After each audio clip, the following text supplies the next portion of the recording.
It's been said that every quilt tells a story, and it's so true. But I also believe every quilter has a story to tell. I wanted to hear about the people behind these wonderful quilts and thought you'd enjoy hearing about their lives also. Welcome to A Quilter's Life.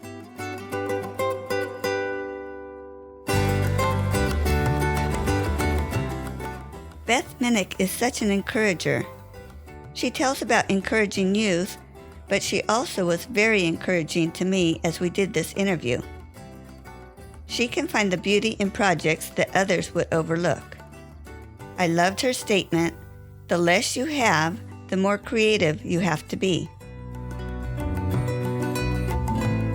Beth, I am so excited to talk to you today. Thanks for being on A Quilter's Life.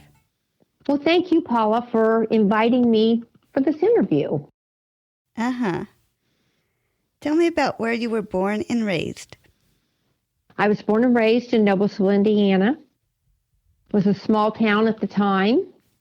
It's much bigger today. It's the county seat, and it's still a great place to live. Can you share a special childhood memory of living there?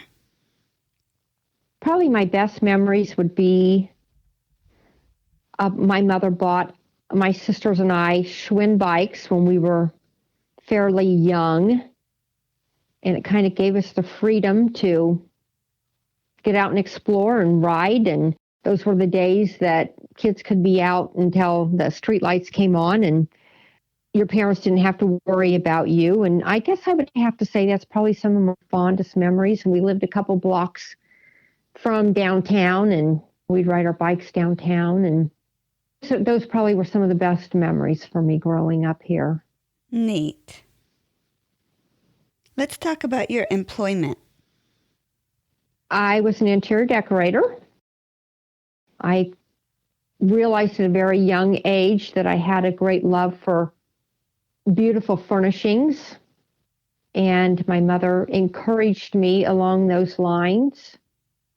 So probably from about 12 years old, I knew what I wanted to be. I knew I wanted to be an interior decorator, and I followed through with that and loved my work. Do you have a memory or a thought of when it really hit you, that's what I want to be? I do.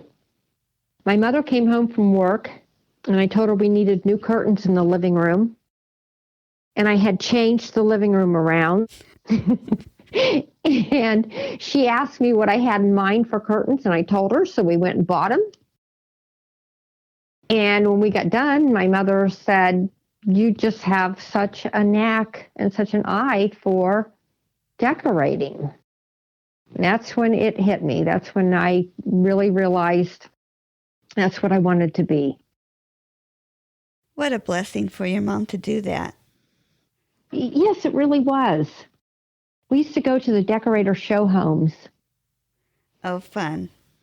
And, I would see curtains in a young girl's bedroom or a coverlet or something, and Mom would just sketch it out and go home and make it for me. Oh. And tell me about who started you in business. I moved to New England right after I got out of college, and I worked in interior design commercially. And then I met a gal through that owned her own custom drapery shop.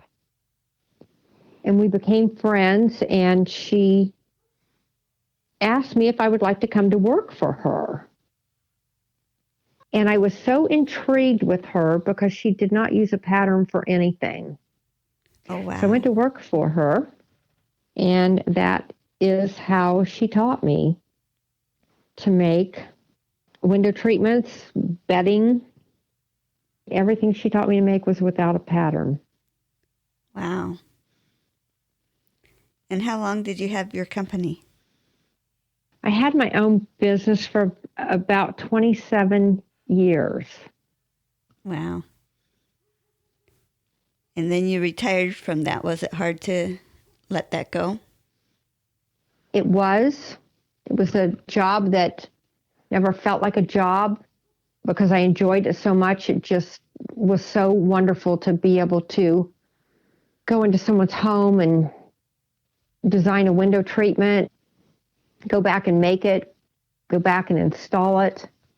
But my parents were getting elderly and really needed help. And my husband really pointed that out to me, that I really needed to be done working and I really needed to be there for them. So it was hard to give up, but it was for a very good cause. Mm-hmm. Now, I saw that you were a 4-H sewing judge. Tell me about that. Well, I was involved in 4-H as a youth, and then I was approached about being the sewing coordinator for our local 4-H. I did that for 7 years, and then I left that to help our sons through the last years of their Boy Scouts and into their Eagle Scout projects. And then I went back to 4-H as a 4-H judge for the state of Indiana. You get invited to a county to judge. Mm-hmm. So, I judged around many counties. And then I was invited to judge at the state fair. And that is something that I have really enjoyed, getting to that level. I guess it's kind of been an accomplishment for me to get to that level. It's something I just really enjoy because I really enjoy encouraging today's youth. And they need all the encouragement they can get. They do. Can you share with me an example of encouraging them? When I judge at Marion County, which would be the Indianapolis area, it's generally pretty poor area. Kids that don't have two parents in their home, some homes that don't have much of an income. And I have judged projects there that have been made out of dirty socks, some of them that have been made out of really old sheets, some of them that have been made out of tossed out clothing. And it always impresses me what these kids come up with to make out of what materials they can scrounge up. So I always make sure that whether I'm judging with them one-on-one, they're sitting there with me, or if they're not and I'm just writing out comments for them, I'm always make sure that I highly encourage these kids and praise them for what they have done. Because you never know when you might be that one person that will make that big difference in their lives. Mm-hmm. Tell me about where you live now and how did you get there from where you were born and raised? Well, I'm back in the city that I was born and raised in. After I got out of school, I moved to New England and I was there for 15 years. And then I came back to this area, but my husband and I moved to a different part of the state. And after he retired for the second time, we moved to Florida, and my mother went with us. My father had passed away, and so my mother decided to come with us. And unfortunately, she didn't live very long after we moved down there. And during this whole process, I was going through breast cancer and just was kind of a really difficult time with losing my mom and being down there and being sick. And so we moved back to Indiana. And with the way the housing market has been, it took us a couple of years to get to this house, which is the house. So we're back in Noblesville and loving it. Cool. Loving being back, back in my hometown. And you have family there? I do. My two sisters live here. None of our children live around here. But yes, I do have my two sisters here and my nephews and great-nephews. Cool. Now, do either of your sisters quilt along with you? My oldest sister quilts. We don't quilt the same type of things, but she does quilt, and my mother had a quilting machine. And when she passed away, I asked my oldest sister if she would like to have it. She doesn't have the opportunities that I have, and I just thought it would really be nice to offer it to her, with just the exception that when I need to quilt something, that I can use the machine or that she'll quilt it for me. And so far, it's worked out beautifully. Great. Opportunity to get together, huh? Absolutely. Besides quilting, what other crafts do you do or have you done? Well, I've tried a little bit of everything. Through the years, as things are popular, I've done counted cross stitch. I've done needlepoint. I've done upholstery. I've done some leather work and some silver work. I've made jewelry. I'm one of those people that likes to stay busy all the time, and I have a really hard time if my hands are idle. But I would have to say sewing is probably, where my real true love is. Yeah. How about any other hobbies? I love to garden, both flower and vegetable.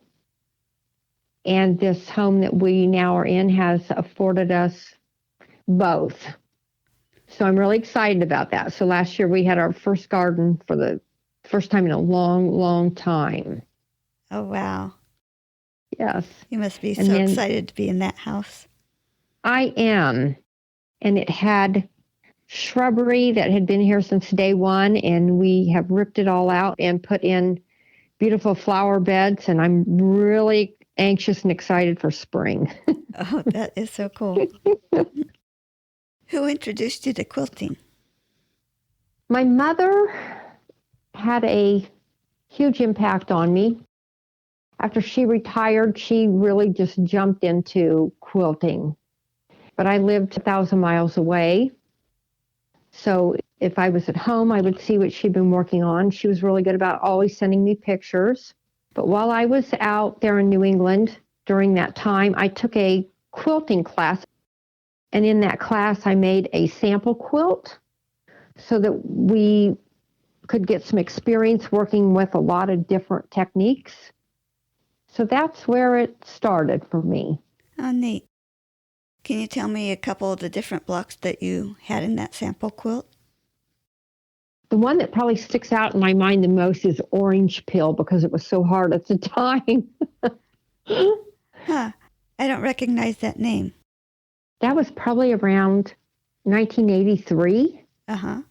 So I don't know how often these names change, but it's got a piece in the middle that's kind of shaped like a football. And then you've got two sides that go on that. So you have to piece those sides to the roundness of both of those sides.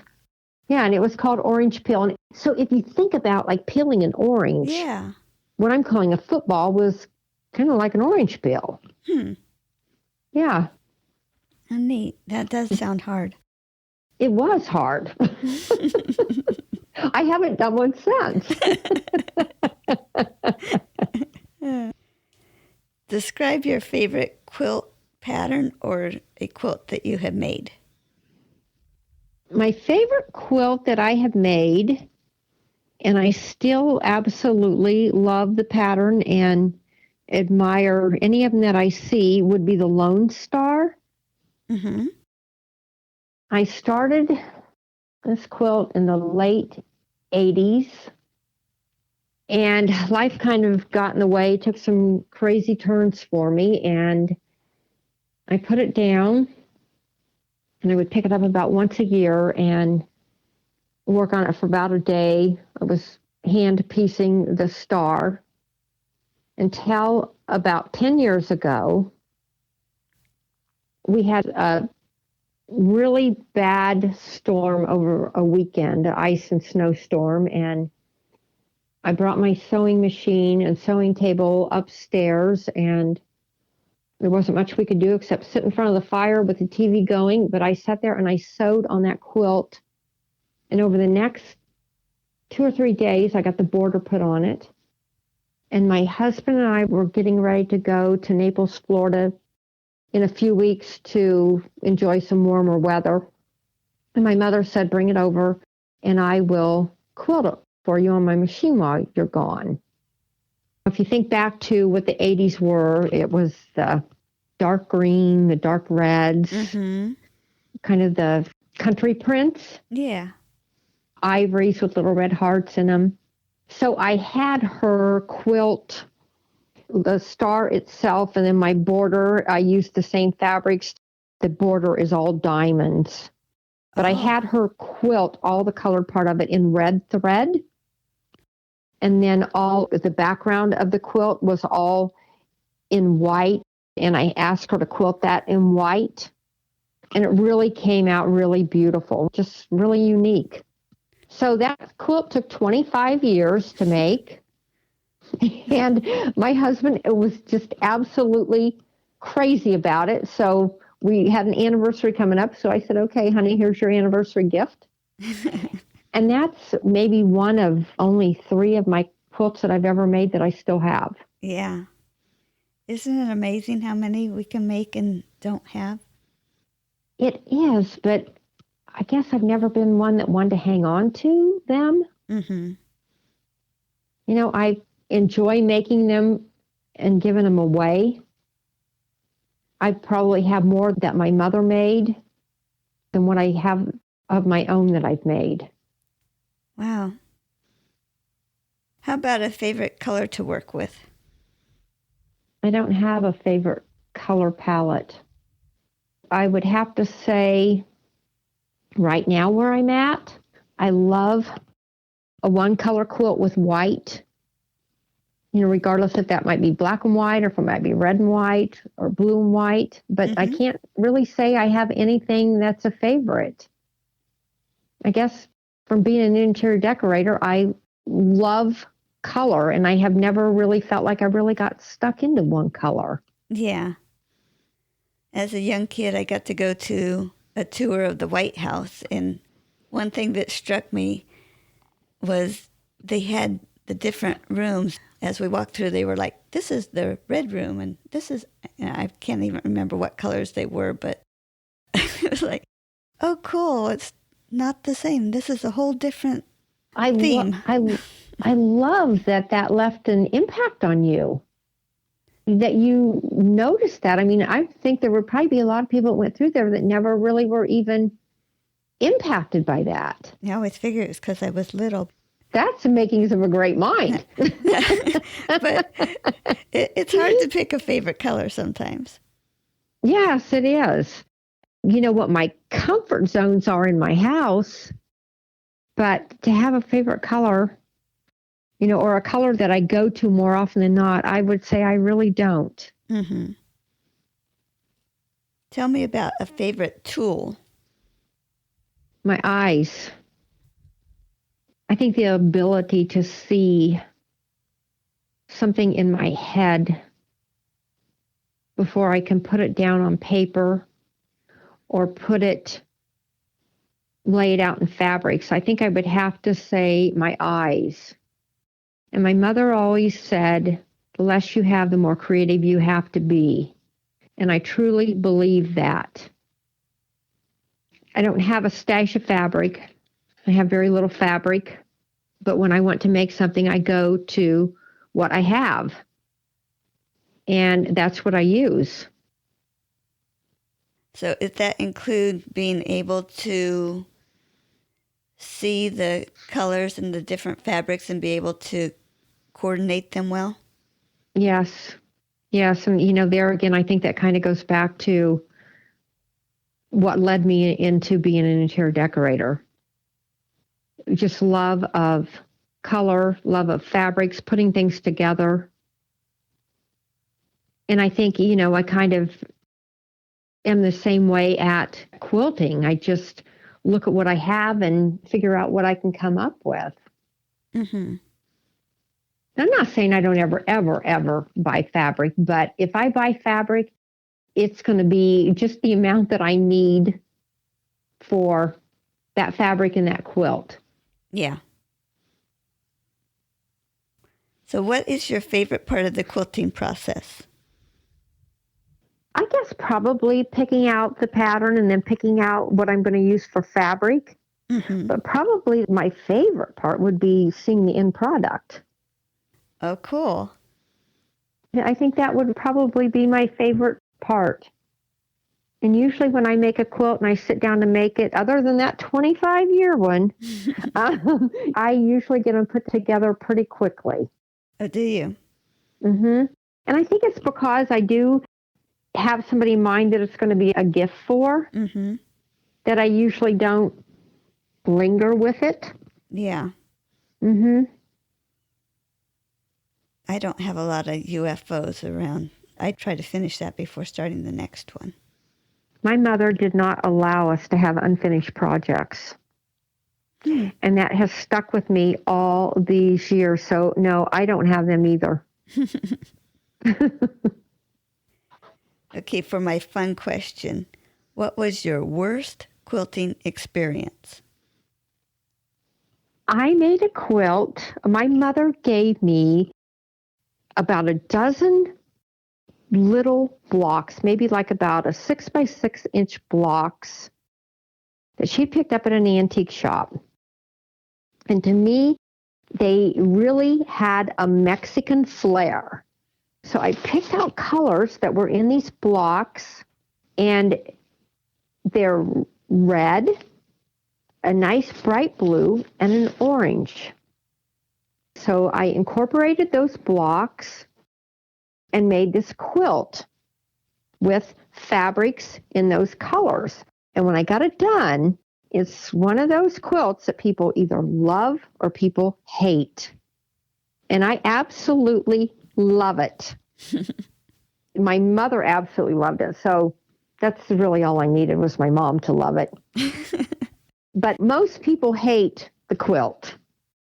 It's going to go to one of my great nephews because those are his colors. Oh, neat. Yeah. Why do you make quilts rather than a different craft? I enjoy making quilts because, for one thing, I really love to give them away. I love the excitement of giving someone a quilt because they know how much work has gone into it, because they know that I personally picked the colors for them. That to me is just really rewarding.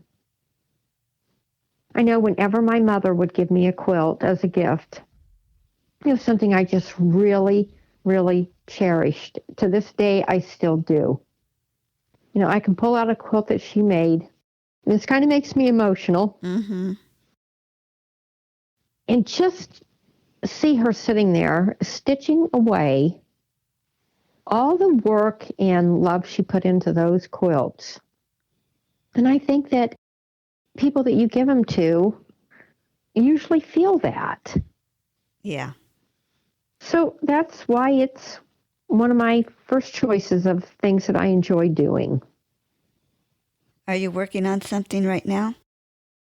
I am. I'm working on a quilt that my mother started. She was a different kind of quilter than I am, or than what my sister is. She would draw out her patterns on graph paper, and then she would go back and she would color them in with colored pencils. And then she would do all of her figures, so she knew exactly how many pieces she needed of each fabric and each size. And when she passed away, there it was in a shoebox, and all of that paperwork is still with it. So I have been working on it, and it is going to go to the other great nephew. I have two great nephews. They're twins, and it's going to go to the other great nephew. And when I get finished with it, my oldest sister is going to quilt it. And that way I will have a quilt to give to each one of them that my mother had a hand in, and I had a hand in, and my sister had a hand in. How special for them. It is. They were old enough to know my mother, which was their great-grandmother, and were very close to her. And they are two little guys that are very interested in things from our family, and they treasure them. So it'll be a good home for both of them. Oh, great. I bet it's emotional somewhat to work on that, too. It is. Are you going to frame her paperwork? That's a great idea. Thank you. Oh, you're welcome. Wow. That was a wonderful idea. You know what? I should frame it, and I should give it to him when I give him that quilt. Yeah, that'd be cool. Because it's in your mom's handwriting. Yes, it is. And when you see all these figures that she did, if you're not a person that does figures, when you figure a quilt like that, you're going to be amazed.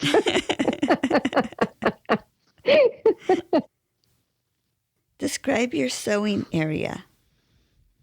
My sewing room is definitely a place where I can go and just let my juices flow as far as creativity. Mm-hmm.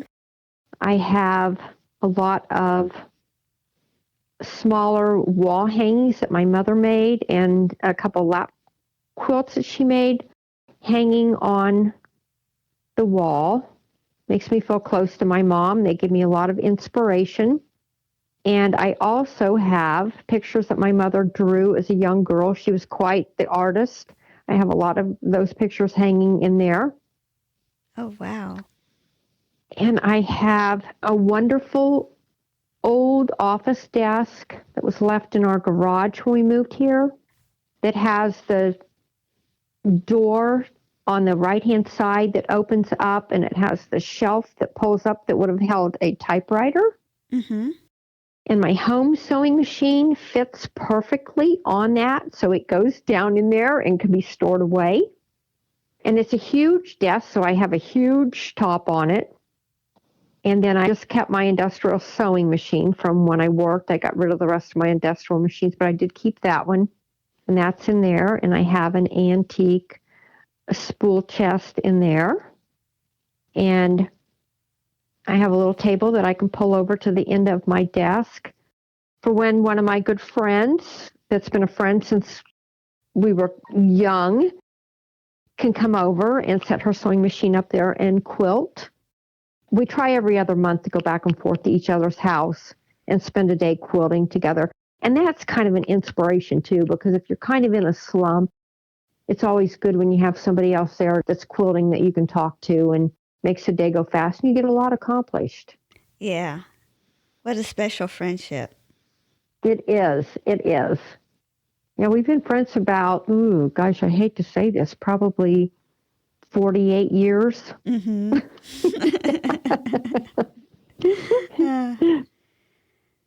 How neat to move back there to be close to your friends also. It is. You know, I've reconnected with a lot of people that I've only been friends with on Facebook. I'm one of those people that stays in touch with people. I mean, I have good, close friends from grade school. So it's really good to be back where I can spend time with these people now. Yeah. Do you have a quilting tip to share? Yes. Always be sure to put your name on your quilt and to date it. My mother was a really tiny person, and she used to put her initials in small letters rather than capitals because she said, why would I use big letters? I'm little. I love that. So I got that from my mom, to always be sure to, whatever it is you're making, whether it's a cross stitch or whatever, be sure to date it and at least put your initials, if not your whole name. Oh, good. Mm-hmm. Is there anything else you would like to tell me about yourself? I think I was just put here to encourage other people and to share the knowledge and the abilities, the God-given talents that I have. I came from a very, very talented family my grandparents and my parents both, just very, very talented people. My father was a master carpenter, and I have done my share of ripping walls out and putting new walls up and building furniture that I couldn't find exactly what I wanted. So I've just been really blessed with a lot of talent in my family. I feel that I have been given the responsibility to share that with other people. How neat. Well, I so appreciate you sharing your time with me. Well, thank you, Paula, for inviting me to share my story. Thanks. Thank you. Bye-bye. Bye-bye.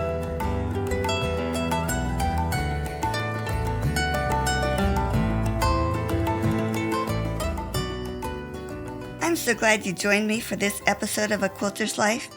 You can find more stories on aquilterslife.com or subscribe on your favorite podcast player so each episode will be downloaded automatically. If you're enjoying this podcast, would you consider leaving a review as it helps others to find the show? Also, I want to hear about you and your wonderful quilts. Please contact me, Paula Chamberlain, through the website or a Quilter's Life Facebook group to set up an interview. And as always, thanks for listening.